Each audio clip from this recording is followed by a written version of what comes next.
This is exactly how I balance my gimbal every time I swap the setup. All right, we got our DJI RS4 gimbal here. The first thing we wanna do before we level it is we wanna make sure the gimbal and the camera, everything's sitting on a flat and level surface. You wanna make sure there's a battery already inside the camera. I cannot tell you how many times I went through the process of balancing my gimbal, only to realize I never had the battery in there. And then once you throw the battery in, obviously the weight is now thrown off. So ND filter, whatever you're gonna put on, mic, make sure it's all good before you balance. We're gonna lock the pan axis and we're gonna lock the roll axis, and we're gonna focus on the tilt axis. In this case, the camera is pointing up. So that means we want to slide the camera forward because ultimately we want it to be level or parallel with the ground below. And let's start sliding little by little as I let go. There we go. And the next step is, I think, what a lot of people miss when they're balancing their tilt axis, which is there's actually a whole other parameter that you need to make sure you're taking care of before you turn your gimbal on. You turn your camera up 90 degrees so it's pointing toward the ceiling. So again, when I let go, it wants to point down now. That means I have to bring the camera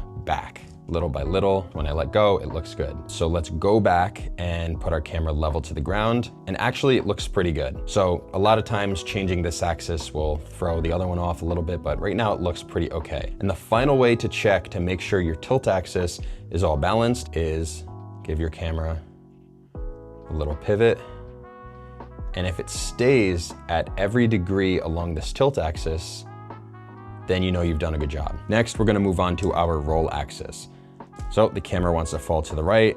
That means this axis needs to shift to the left, and right about there looks right. We're gonna lock that. And finally, this is kind of a weird axis too. This is the pan axis.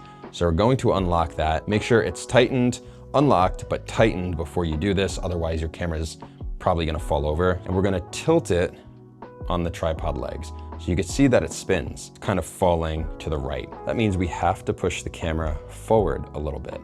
It looks like maybe that's about it. So let's try the other side. And so that's pretty good. So if you can move your gimbal along the tripod legs in any direction while this pan axis is unlocked and it doesn't move around, then you know you did a pretty good job. Once the gimbal's on, we're gonna run an auto tune or an auto calibration. A quick way to do that on DJI gimbals is hold the M and the trigger button, keep holding it until you see the prompt. So let go, let it do its thing. It's gonna shake and jiggle, and eventually it will reach 100% calibration, which there it is. And what I do to just verify that everything worked out is I click this little balance icon and we can actually check our balance in real time. Everything's in the green and everything's close to center, which means we did a pretty good job this time.